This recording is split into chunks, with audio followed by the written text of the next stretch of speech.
Sauf une fois au chalet, c'est l'histoire de 4 adolescents qui décident de partir à un chalet. Parmi eux, Katrina, notre personnage principal, son ex, la nouvelle blonde de son ex et le meilleur ami de son ex. Katrina, toujours amoureuse de son ancien copain, par jalousie décide de tuer tout le monde et de faire passer le blâme sur le meilleur ami de son ex. Mon ami a essayé de nous tuer, il nous pourchasse, j'ai essayé de me défendre, mais il a essayé de nous empoisonner. Aidez-nous, aidez-nous! L'univers de notre court-métrage est totalement banal. Ça se passe au 21e siècle dans un chalet au Québec, mais c'est justement ce qui rend notre court-métrage spécial, c'est le fait qu'on peut pas s'attendre à ce qu'il se passe un triple meurtre à cet endroit-là, parce que justement, c'est un endroit totalement banal qui fait partie de notre culture au Québec. Le thème principal de notre court-métrage, c'est la jalousie. La jalousie, c'est un problème majeur dans notre société d'aujourd'hui. Dans le fond, Katrina est jalouse parce que son ex s'est trouvé une nouvelle blonde et qu'elle l'aime encore. Par la jalousie vient évidemment la vengeance. Les actes de Katrina sont justifiés par son désir assez incroyable de vengeance, puisqu'elle va aller jusqu'à tuer des gens. Katrina n'acceptait pas le fait que son ex le fait souffrir, donc elle a décidé de le faire souffrir à son tour.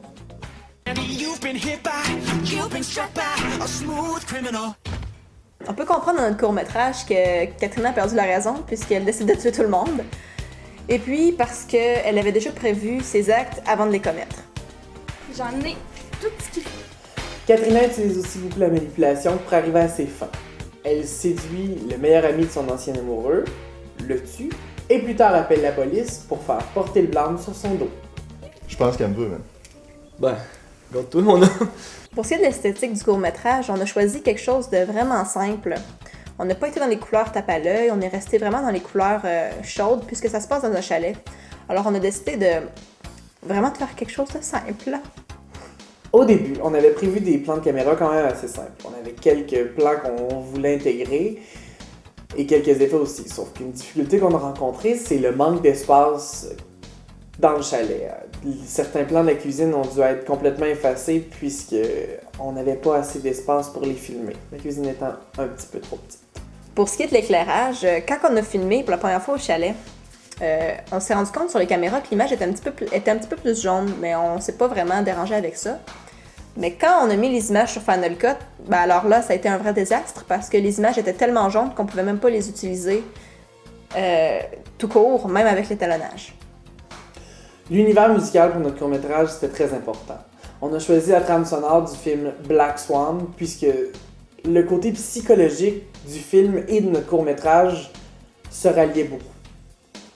Comme chanson d'ouverture pour notre court-métrage, on a choisi la chanson Don't Go Breaking My Heart de Elton John parce que les paroles sont très ironiques vu les événements qui vont se produire dans le chalet par la suite.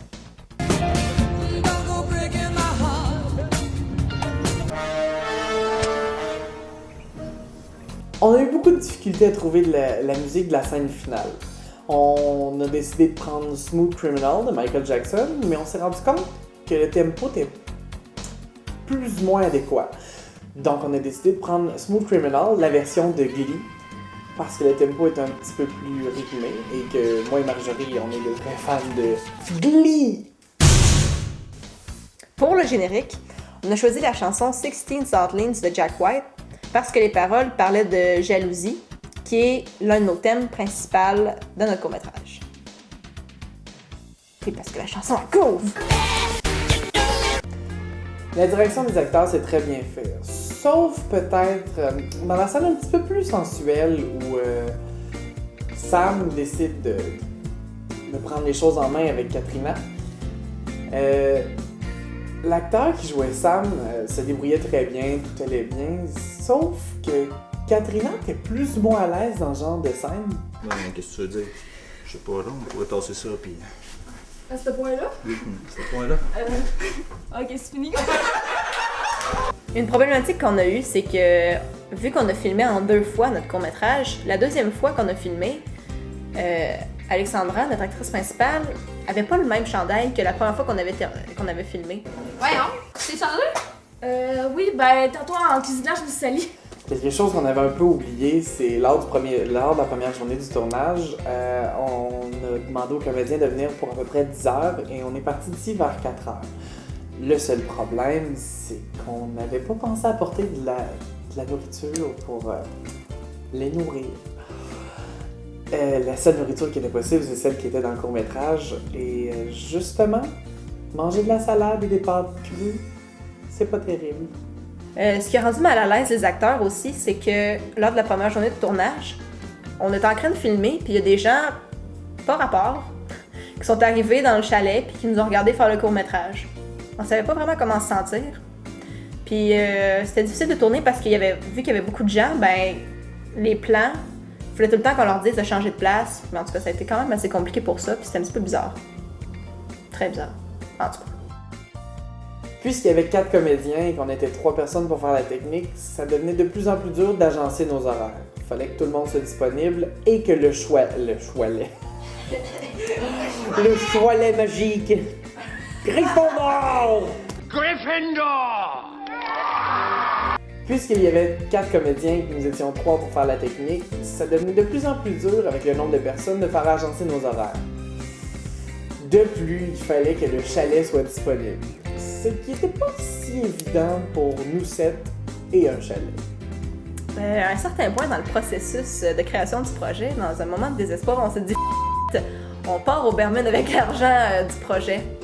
Mais finalement, on s'est assis, puis on en a parlé, puis on s'est convaincu de continuer le projet. Puis finalement, on est vraiment content du résultat final. On n'est pas allé au Bermude. Somme toute, le tournage s'est très bien déroulé et le montage aussi, puisque Marjo est une nasse du montage.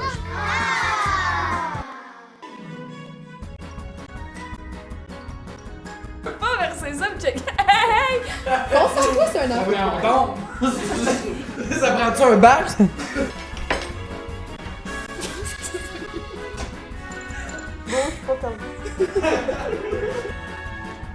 Hey, il va se faire.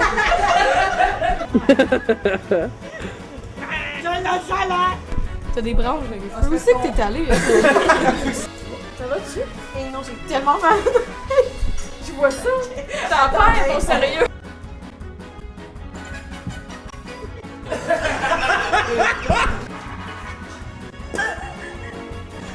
Tu commences, tu manques de virer une fille.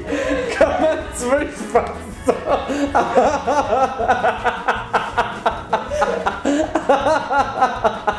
Ferme la caméra.